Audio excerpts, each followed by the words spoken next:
Bismillah Rahmanir Rahim. Dear viewers, very warm welcome to my vlog series. In this new episode, we will be discussing the historical significance of Khyber Pass. This Khyber Pass is in the form of a doorway or an entrance which is connecting Pakistan with Afghanistan and the Central Asian countries.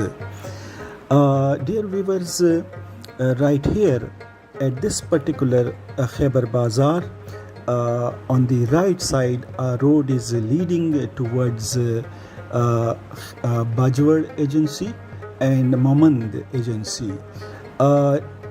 In other words, it is linking Peshawar with Bajwad and Mamand territories. Dear viewers, in front of you is now the very famous Khyber Pass, the gateway. This gateway was inaugurated on the 11th June 1963 by Field Marshal Ayub Khan. Dear viewers, it is generally believed that Alexander the Great in 327 BC marched through the present-day Pakistan via Khyber Pass. However, it is absolutely incorrect because the important historians who came alongside him, such as Curtius and Arians, they mentioned in their accounts that Alexander the Great, alongside his troops, entered via Navagai Pass at Bajwad into the present-day Pakistan and moved to the suburbs of Charsadda, where he divided his army into two groups. The one group he commanded by himself and has been to Swat Valley, where he conquered three important states like Bazira, the present-day Barikot, Udigram, the Ora, and Masaga, identified either with Aligrama or Manglavar. Whereas the second group was assigned to Nikotar Seleucus, who conquered Charsadda, Peshawar, and the district Khyber and its adjacent territories. Right now in front of you is the Jamrud Fort view. Dear viewers, this fort was constructed by Hari Singh Nalwa in around 1837. In front of you is the railway station of Jamrud. This Jamrud railway station was constructed by the British during 9th November 1925 to make more comfortable the transportation, to provide logistic support to their army from Peshawar via Jamrud railway station towards Torkham. To facilitate their army, this railway station was added not only here but at the other part of Khyber district up to Torkham. Railway stations were provided. Dear viewers, to discuss more regarding the Jamrud Fort, this Jamrud Fort is located on the northeastern direction by mountainous terrain, whereas on the western direction it is flanked by the Rud river. This in front of you is the railway station, the railway bridge constructed during the British regime from 1901 up to 1925. So, discussing further the Jamrud Fort, on the western side there is Rud ravine. Dear viewers, the nomenclature of Jamrud may be explained like this, that during the monsoon, when when the rainwater was drained into the Rud river, so the Rud river was filled like the bowl is filled with water, and Jam in Pashto, in English, it means a bowl. So thereafter, it became known as Jamrud. The bowl filled with the Rud water.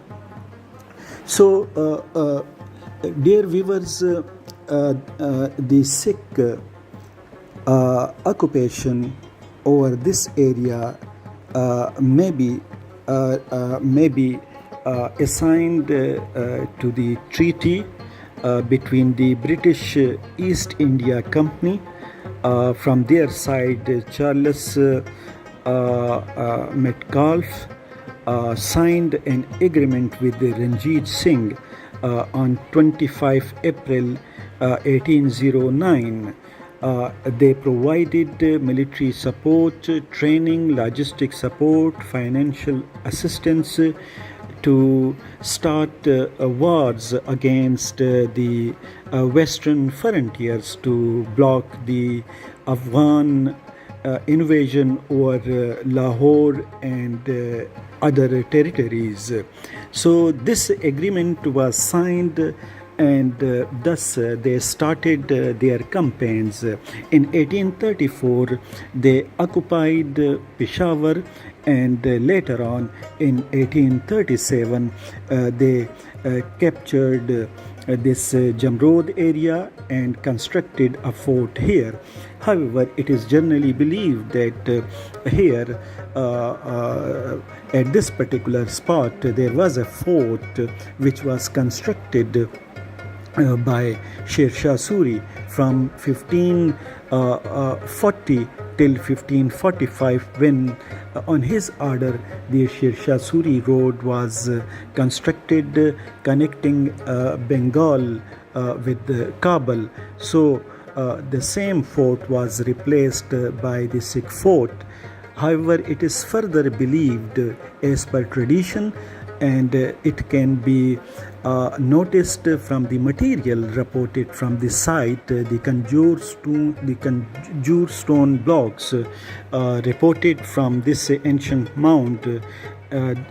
Such blocks have been used in the construction of this Jamrud Fort, indicating that here the Buddhist stupa or monastery might have been added, and which were ruined, and the same spoils were used in the Jamrud Fort.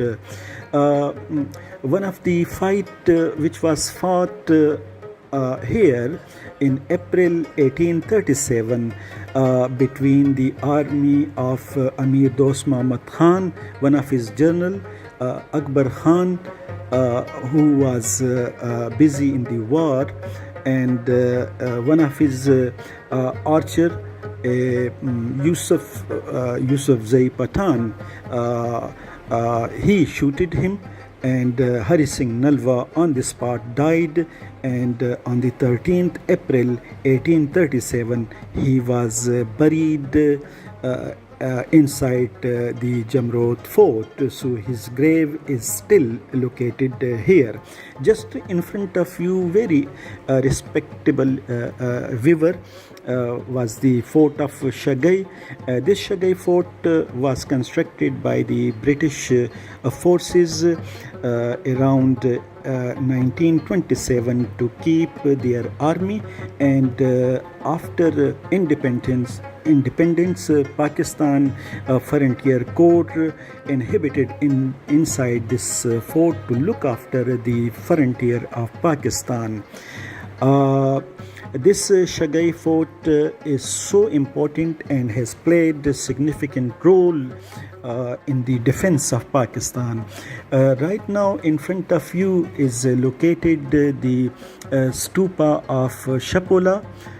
Actually, the owner name was Shafiullah Khan, and it is abbreviated and corrupted as Shapula. So the Shapula stupa and monastery, which is on the basis of coins and architectural ruins which can be seen. This style of architecture is clearly indicating to the time of 1st century AD or 2nd century AD. So this was the time of Kushan dynasty, who ruled over the Gandharan territories. Very unfortunately, very little conservation work has been conducted. Most of the stupa is in ruin form, so it is requested to the government official to make it in order. Conservation work may be completely done to make it in some sort of style. Just in front of you is the diaper masonry, the brackets, cornice moldings. Some of the important features can be visible. The diaper masonry. Stupa, dear viewers, is a mound where to enshrine the relic of Buddha. So the stupa is a worship place which is displayed with the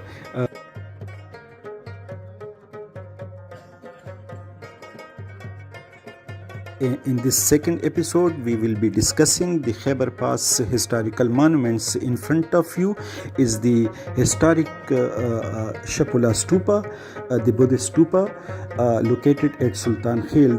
This stupa was excavated by the British archaeologist in 1914-15, and the report was published in the Archaeological Survey of India in 1915-16. The square three-tiered platform is crowned by the circular drum, and then that is surmounted by the cornice molding, slightly projected outward, supported by means of brackets, and then that is crowned by the hemispherical dome. Dear viewers, the stupa is mostly damaged. It is in ruined condition. The government authorities are requested to repair this stupa to attract the tourists. Still tourists are coming to see this Shapula stupa. Anyhow, dear viewers, this stupa has close similarity to the Balar stupa located in Taxila. In terms of architectural style and plan, both are similar. On the stylistic basis, this Shapula stupa may be dated to the 1st-2nd century AD. Right in front of you is the Ayub Afridi house, which is one of the largest houses inside South Asia. The total covered area is 600 canals, and this house was constructed from 1986 to 1990. The total cost of this house is approximately 40 to 60 crores of rupees. Dear viewers, the mountain peaks are covered by the snow.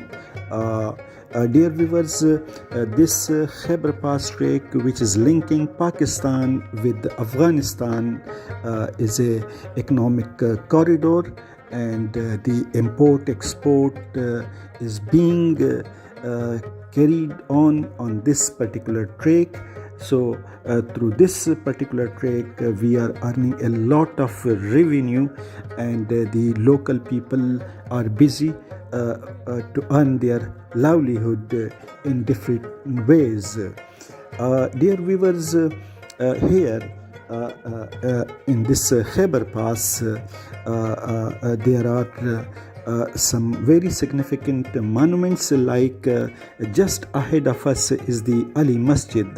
The Ali Masjid is a very important place here, one of the legendary mosque assigned to Hazrat Ali radiallahu ta'ala anhu is located. Though Hazrat Ali never visited this area, yet it is assumed in tradition that he came here in his life. However, there is no fact in it. Anyhow, the mosque assigned to Hazrat Ali is still standing, which is a single cube chamber and still existing. The army vehicle patrolling for our security purposes, Pak Army Zindabad. Dear viewers, adjacent to the Ali Masjid, there are some Buddhist ruins which were excavated in 1879 by the British team. However, most of them are now gone. The votive stupas exposed during the course of excavation. One of the photograph on the frontispiece of Zuaf's book, Buddhist Shrines of Gandhara, is closely resembling with the votive stupas located at Julia, one of the Buddhist sites at Taxila. In terms of the architectural style and the other material reported from Ali Masjid, the Buddhist site, may be assigned to the second of 3rd century AD. Dear viewers, apart from the Buddhist site, there is a fort, Ali Masjid Fort, and this Ali Masjid Fort was constructed in 1837 by the Sikhs. Just in front of you is the Ali Masjid modern mosque. So as dear viewers, as I was discussing with you that the fort was constructed by the Sikhs. However, it was captured by the army of Amir Dost Muhammad Khan in 1837, and later on it was captured by the British team in 1838. Dear viewers, this particular spot is used as a picnic spot. There are certain springs, and these springs water facility was very excellently arranged by the Britishers. Just in front of you on the hilltop is the Ali Masjid Fort, as I discussed with you. This is the photo of the legendary Ali Masjid constructed by Hazrat Ali radiallahu ta'ala anhu. In front of you is the fort of Ali Masjid Fort. Again, the photo in front of you, and this is the spring water. This is the area which was organized by the Britishers. Now we are passing through, and dear viewers, in this particular vicinity there are 5 forts. One we discussed, whereas the first one was Jamrud Fort, which we discussed in the first vlog. The second one was Shagai Fort. We also discussed this one as well in the first episode. Right now we are passing through the Landikotal Bazaar. Landikotal Bazaar is very significant, holding key to the entire region, and it is a very important center between Pakistan and Afghanistan. The traders community, they are staying, they are bringing their goods, and here large size stores are located where they are housing the objects. This city is used for the import export as well. So, and here people are coming, staying in the hotels, and one can eat the traditional food as well. The typical Central Asian food is available here, and people from far and wide areas, they are visiting, they are touring. In front of you is the Central Asian rosh, Shinwari rosh, one of the traditional dish, the mutton barbecue. The mutton barbecue is very popular among the Afghans. The kadai, the mutton kadai, it is also popular among the great Afghans, a typical Central Asian dish as well available inside Peshawar. Again, a barbecue, and this barbecue is very delicious, very popular among the entire Afghan communities. Dear viewers, this is in front of you is the dampocht. Dear viewers, siripai and nihari both are the Central Asian dishes, very common, very popular inside Afghanistan, and from Afghanistan, Central Asia, alongside the Central Asian rulers. In front of you is the kehwa or green stal green tea. As I was talking with you, that the siripai and nihari came from Central Asia via Afghanistan to Pakistan, and here at Lahore and Delhi they put the chilies and make it more tasty. In front of you, one of the dish which is called as the Bukhari tikka. The barbecue is prepared, then put it inside a pot, and lid is placed, it is sealed, and placed it over the fire for a while, and due to the steam it is further cooked, and the such a type of mutton is very soft and so delicious. So we enjoyed such type of food alongside my friends in one of the famous Bukhari tikka shop.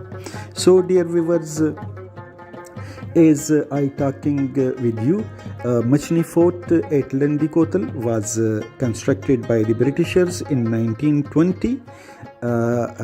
Taimur Fort was constructed by the Sikhs, and later on it was captured by Amir Dost Muhammad Khan.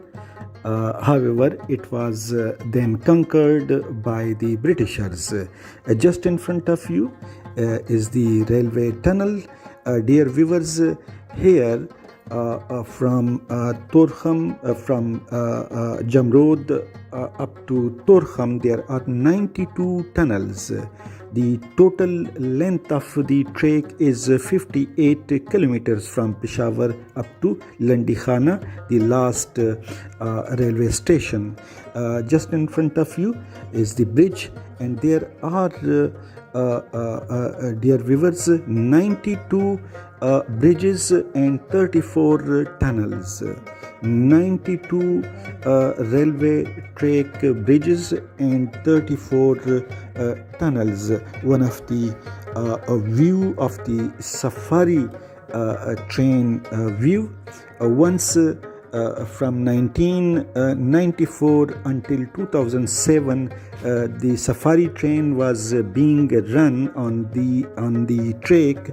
However, due to the militancy in 2007 and in 2010 flood, the track was destroyed. So the program was abandoned. So this is a request to the railway authority to resume it, to promote the tourism in the area, and through which we can earn a lot of revenue as well. So dear viewers, I was talking about you, there are 5 forts, and the Taimur Fort, I told you. The next fort is the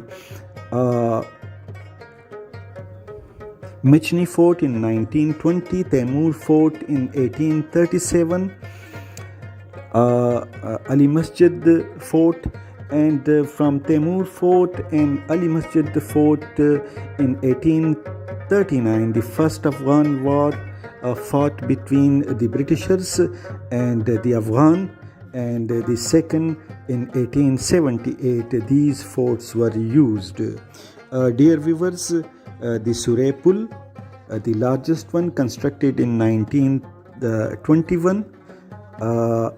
Dear viewers, as I told you, there were 13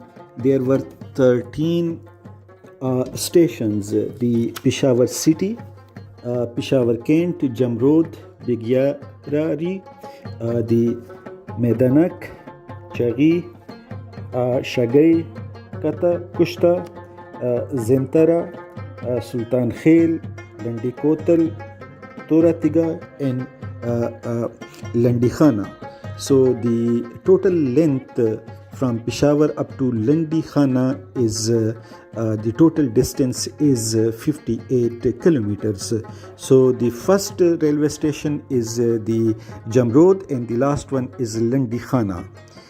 Dear viewers, right now we are passing through the beautiful trek of Jamrud, and in short time we will enter